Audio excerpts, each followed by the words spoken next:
Chapitre 6. J'étais le fléau de Dieu. Lord John Roxton et moi avons pris Vigo Street, puis nous avons franchi le portail déglingué du célèbre taudis aristocratique. Au bout d'un long couloir morne, ma nouvelle relation poussa une porte et tourna un commutateur électrique. À travers des abat-jours colorés, plusieurs lampes baignaient la large pièce dans un halo rougeâtre.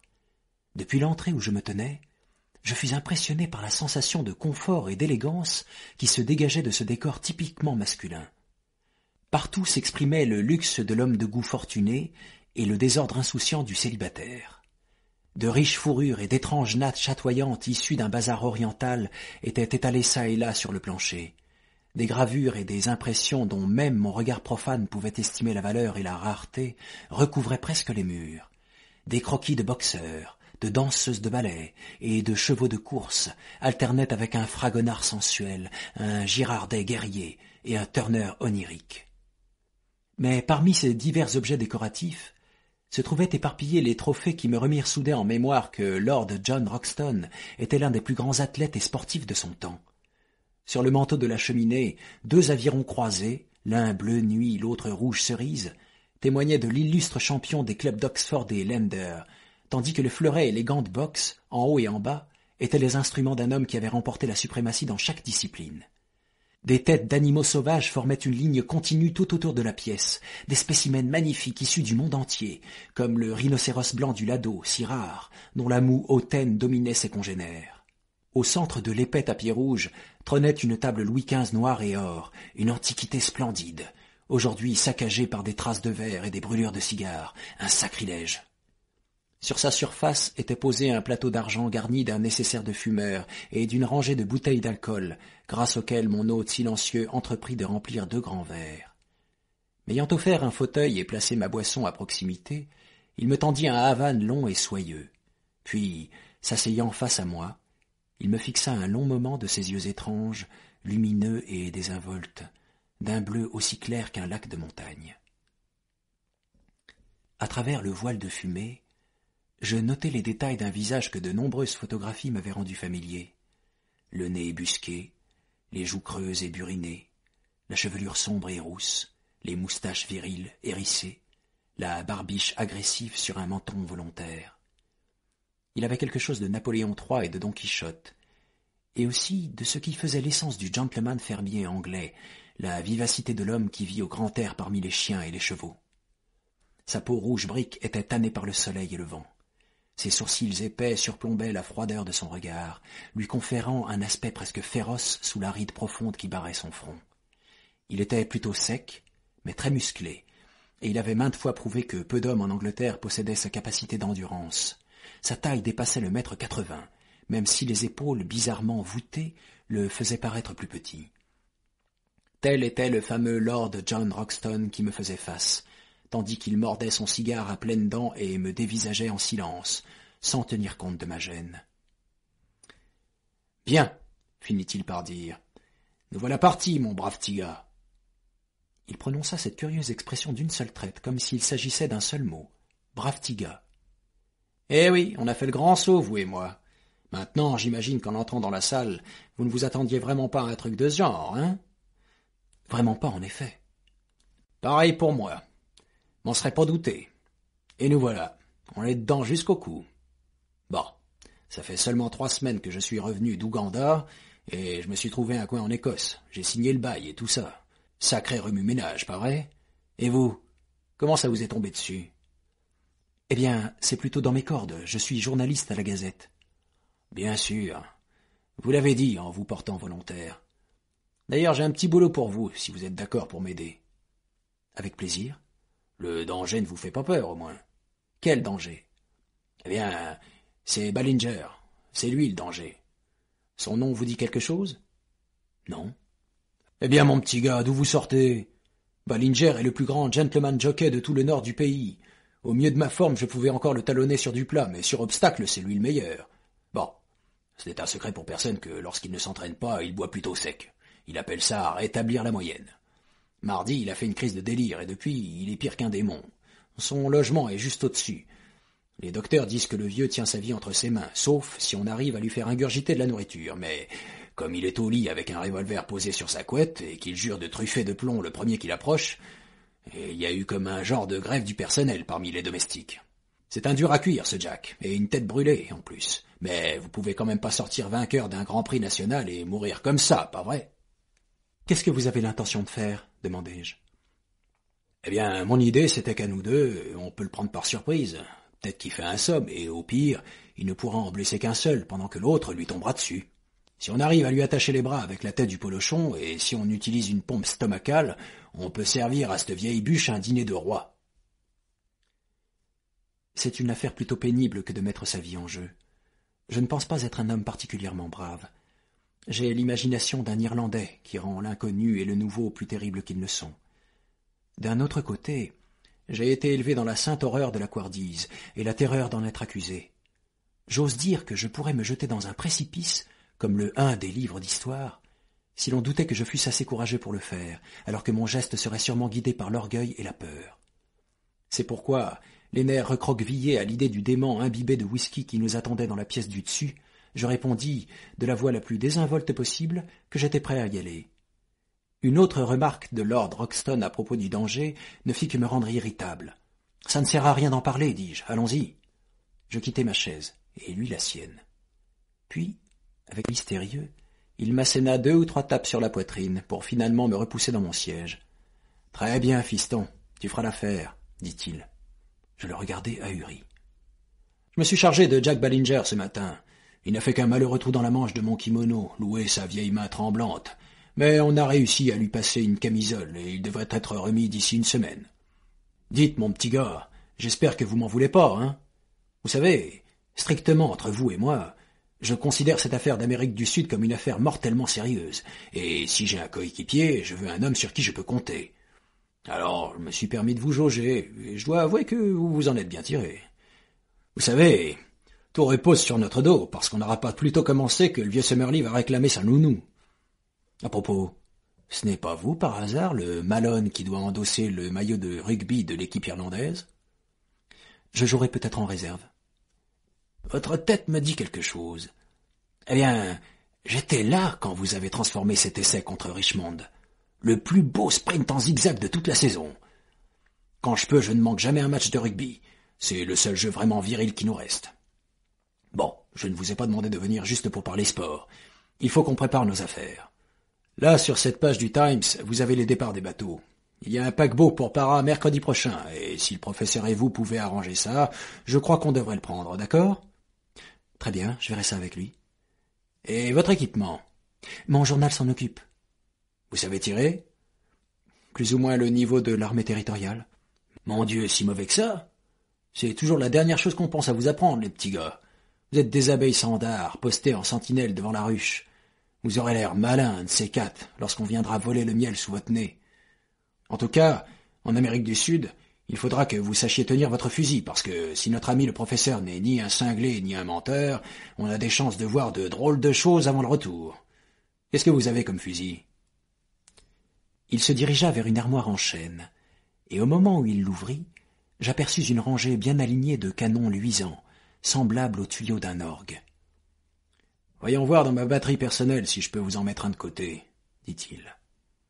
Un par un, il sortit plusieurs fusils magnifiques, les ouvrit d'un mouvement sec et les referma en faisant claquer la culasse. Puis il les replaça dans leur atelier, donnant une petite tape affectueuse à chacun, aussi tendrement qu'une mère caresserait ses enfants. « Ça, c'est un Axit Express Blance 577, dit-il. J'ai eu ce gros bonhomme avec. » Il lança un regard vers le rhinocéros blanc. 10 mètres de plus, et c'est lui qui me rajoutait à sa collection. Cette balle conique porte sa chance, c'est sa faiblesse qu'elle compense. J'espère que vous connaissez vos classiques, car Gordon est le poète des chevaux, des fusils et des hommes qui savent manier les deux. Maintenant, voici un outil pratique. Un 470, viseur télescopique, double éjecteur, portée maximale 560 mètres. C'est la carabine que j'ai utilisée contre les trafiquants d'esclaves péruviens il y a 3 ans. Là-bas, j'étais le fléau de Dieu, je vous le garantis, même si vous ne trouverez pas ça dans le journal officiel. Il y a des jours, mon petit gars, où chacun de nous doit se battre pour les droits de l'homme et la justice, sinon on y laisse sa fierté. C'est pourquoi j'ai fait ma petite guerre personnelle. Je l'ai déclaré, je l'ai financé, et j'ai mis un terme. Chacune de ces encoches représente un tueur d'esclaves. Ça en fait un bon paquet, hein. Cette grosse-là, c'est Pedro Lopez, le big boss de tous les autres. Je l'ai tué dans un bras mort du fleuve Putumayo. Maintenant, voilà quelque chose pour vous. Il sortit une splendide carabine brun foncé et argent. Crosse bien gainée, viseur précis, 5 cartouches dans le chargeur. Vous pouvez parier votre vie sur celle-là. Il me la tendit et referma le meuble en chêne. Au fait, fit-il en regagnant sa chaise, qu'est-ce que vous savez de ce professeur Challenger? Je ne l'avais jamais vu avant aujourd'hui. Eh bien, moi non plus. Vous ne trouvez pas ça amusant, vous, de s'embarquer tous les deux avec les ordres scellés d'un inconnu? Ce vieux singe n'a pas l'air commode. D'ailleurs, on dirait que ses collègues scientifiques ne le portent pas dans leur cœur. Pourquoi vous intéressez-vous à cette affaire? Je lui fis un bref résumé de mes aventures du matin, qu'il écouta très attentivement. Puis il sortit une carte de l'Amérique du Sud qu'il étala sur la table. « Je suis persuadé que tout ce qu'il vous a dit était la stricte vérité, » fit-il avec sérieux. « Et attention, je sais de quoi je parle. J'adore l'Amérique du Sud. Et si vous prenez la partie qui va de Darien à Fuego, j'estime que c'est le territoire le plus grandiose, le plus riche et le plus merveilleux de la planète. Les gens ne le savent pas encore, et ils ne réalisent pas ce que ça pourrait devenir. Je l'ai remonté et descendu d'un bout à l'autre. J'y ai passé 2 saisons sèches. C'est là que j'ai fait la guerre aux marchands d'esclaves dont je vous ai parlé. Eh bien, quand j'y étais, j'ai entendu le même genre d'histoire, des légendes indiennes et tout ce qui s'ensuit. Mais il y a quelque chose derrière tout ça. Pour moi, ça ne fait aucun doute. Plus vous connaîtrez ce pays, mon petit gars, et plus vous comprendrez que tout y est possible. Tout. Il y a seulement quelques voies fluviales sur lesquelles tout le monde se déplace, mais en dehors de ça, c'est le mystère le plus complet. Maintenant, juste là, dans le Mato Grande. Il balaya une partie de la carte avec son cigare. Ou là-haut, dans ce coin, là où ces 3 pays se rejoignent. Rien ne me surprendrait. Comme l'a dit ce bonhomme, ce soir, il y a 80 000 kilomètres de parcours navigables à travers une forêt qui fait presque la taille de l'Europe. Vous et moi pourrions être aussi éloignés l'un de l'autre que l'Écosse de Constantinople, et nous serions pourtant tous les deux dans cette même forêt immense du Brésil. Tout ce que l'homme a réussi à faire dans ce labyrinthe, c'est tracer un chemin ici et gratigner un peu là. Regardez, le fleuve subit des crues de près de 14 mètres, et la moitié du pays est infranchissable. Pourquoi n'y aurait-il rien de nouveau et d'extraordinaire là-bas? Et pourquoi ne serions-nous pas les premiers hommes à le découvrir? En plus, ajouta-t-il, son visage émacié rayonnant d'enthousiasme, le sport est assuré pratiquement à chaque kilomètre. Je suis comme une vieille balle de golf. Ça fait longtemps que j'ai perdu toute ma peinture blanche. La vie peut me taper dessus maintenant, ça ne risque pas de laisser des marques. Mais dans le sport, le risque, mon petit gars, c'est le sel de l'existence. Tous autant qu'on est, on se laisse trop aller à la mollesse, dans l'ennui et le confort. Donnez-moi de vastes territoires sauvages et de grands espaces, un fusil dans la main et quelque chose qui vaut le coup d'être découvert. J'ai tout essayé. La guerre, le steeplechase et le pilotage, mais cette partie de chasse qui ressemble à un copieux festin, ça, c'est vraiment une sensation nouvelle. Il jubilait devant cette perspective. Peut-être suis-je resté trop longtemps avec cette nouvelle connaissance, mais il allait être mon compagnon durant bien des jours. Aussi ai-je tenté de le décrire tel qu'il m'est apparu d'emblée, avec son caractère pittoresque, ses tics de langage et son étrange vision des choses. Seule la nécessité de faire le récit de ma rencontre m'arracha finalement à sa compagnie. Je l'abandonnai assis là, dans ce halo rouge, en train de graisser le percuteur de sa carabine préférée, tandis qu'il gloussait de bonheur en pensant aux aventures qui nous attendaient.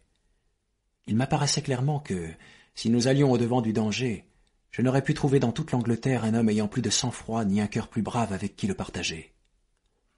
Tard dans la nuit, bien qu'épuisé par les événements incroyables de la journée, je me retrouvai à expliquer toute la situation à McArdle, le rédacteur en chef.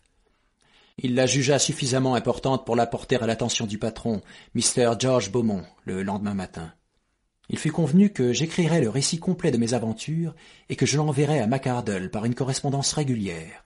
Ces lettres seraient publiées dans la Gazette au fur et à mesure de leur réception, ou alors elles seraient conservées pour une publication ultérieure selon les volontés du professeur Challenger, car nous ne savions pas encore les conditions imposées par ces instructions qui étaient censées nous guider en territoire inconnu. Un appel téléphonique pour obtenir ces renseignements nous valut une bordée d'invectives contre la presse, complétée d'une remarque que nous n'avions qu'à prévenir les gens du bateau et qui nous transmettraient les instructions qu'ils jugeraient appropriées lors de notre départ. Notre second appel n'obtint aucune réponse, si ce n'est le bêlement plaintif de son épouse qui trouvait que son mari était déjà de fort méchante humeur et qu'elle souhaitait qu'on ne fasse rien pour l'aggraver. Plus tard dans la journée, une troisième tentative provoqua une terrible explosion dans le combiné, puis un message du central téléphonique nous informant que la ligne du professeur Challenger était en dérangement, après quoi nous abandonnâmes toute tentative de le joindre. Et maintenant, mes patients lecteurs, je ne pourrai plus m'adresser à vous directement. Désormais, si la suite de cette histoire vous parvient, ce sera grâce au journal que je représente. À mon rédacteur en chef, je laisse ce récit des événements qui ont entraîné l'une des plus remarquables expéditions de tous les temps. Ainsi, au cas où je ne regagnerais jamais l'Angleterre, il resterait ce compte-rendu pour témoigner sur l'origine de l'affaire. J'écris ces dernières lignes dans le bar du paquebot Francisca. Elles seront remises en main propre à Mr. McArdle par l'officier de manœuvre. Accordez-moi encore une description avant que je referme ce carnet. Cette image est le dernier souvenir que j'emporte de ce vieux pays. C'est un matin de printemps humide et brumeux, balayé d'une fine pluie glacée. 3 personnages en imperméable luisant arpentent le quai. Ils se dirigent vers l'échelle de coupée du transatlantique sur lequel flotte le pavillon de partance. Un porteur les devance en poussant un chariot surmonté d'une pile impressionnante de malles, de couvertures et d'étuis à fusil. Le professeur Summerlee, longue silhouette mélancolique, avance la tête basse entraînant les pieds, avec l'air de celui qui s'apitoie sur son sort. Lord John Roxton marche d'un bon pas. Son mince visage énergique rayonne entre sa casquette de chasseur et son cache-col. Quant à moi, mon allure exprime le soulagement d'avoir survécu à la frénésie des préparatifs et aux adieux déchirants. Tout à coup, alors que nous atteignions le navire, un cri retentit dans notre dos. C'est le professeur Challenger. Il avait promis de venir assister au départ. Il court derrière nous, il est cramoisi, essoufflé, il fulmine. « Non, merci, dit-il. Je préfère ne pas monter à bord. Je n'ai que quelques mots à vous dire, et cet endroit convient parfaitement. N'allez pas vous imaginer qu'en faisant ce voyage, vous faites de moi votre débiteur, d'une certaine manière. Je tiens à ce que vous compreniez que cela m'indiffère complètement, et je refuse d'éprouver la moindre obligation morale. La vérité est la vérité, et tout ce que vous pourrez rapporter n'y changera rien, même si cela titille les émotions et satisfait la curiosité d'une bande d'ignorants. Mes instructions et directives sont dans cette enveloppe cachetée. Vous l'ouvrirez lorsque vous atteindrez la ville de Manaus, située sur les rives de l'Amazone, mais ne le faites pas avant la date et l'heure marquée sur l'enveloppe. Est-ce que je me fais bien comprendre ? Je me fie à votre sens de l'honneur pour respecter mes conditions scrupuleusement. Non, Mr. Malone, je ne mets aucune restriction à votre correspondance, puisque le but de votre voyage est de faire connaître les faits. Mais je vous prie instamment de ne donner aucun renseignement précis sur votre destination, et que rien ne soit publié avant votre retour. Au revoir, monsieur. Vous avez réussi à mitiger mes sentiments envers la profession répugnante que vous avez la malchance d'exercer. Au revoir, Lord John. D'après ce que j'ai compris pour vous, la science, c'est de l'algèbre. En tout cas, vous pouvez vous réjouir du terrain de chasse qui vous attend. Nul doute que vous aurez l'opportunité de raconter dans les pages du Field comment vous avez terrassé un dimorphodon en train de charger. Et je vous salue aussi, professeur Summerlee.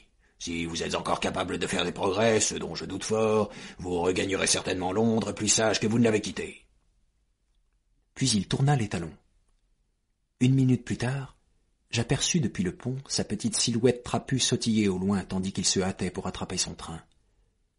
Bon, nous sommes à présent bien engagés dans la Manche. La cloche vient de retentir pour le ramassage du dernier courrier, et je vais dire au revoir au pilote de manœuvre. Dorénavant, nous sommes sur l'ancienne piste, la longue piste, toujours nouvelle. Que Dieu bénisse ceux que nous laissons derrière nous, et qu'il nous ramène sains et saufs.